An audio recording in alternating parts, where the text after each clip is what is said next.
दर्शक बंधु विभिन्न सरकारी विभागीय अधिकारी माने लांच नहीं विजिलेंस हाथ में धरा पड़ुवा आपण माने देखिछंती किंतु एठारे पिलामानकु सत् शिक्षा देउथबा विद्यालय जने प्रधान शिक्षक 40,000 टंका लांच नेउथबा बेले विजिलेंस हाबुडरे पड़िछंती।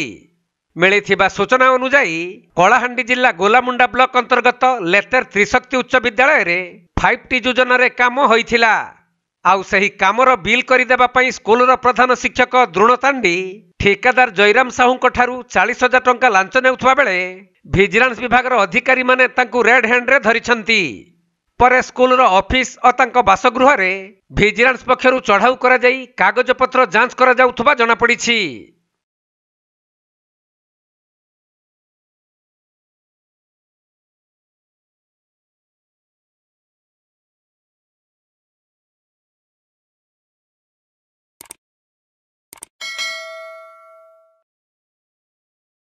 कलाहांडी जिला गोलामुंडारू सुरेंद्र कुमार भोईंका रिपोर्ट, कोणार्क लाइव।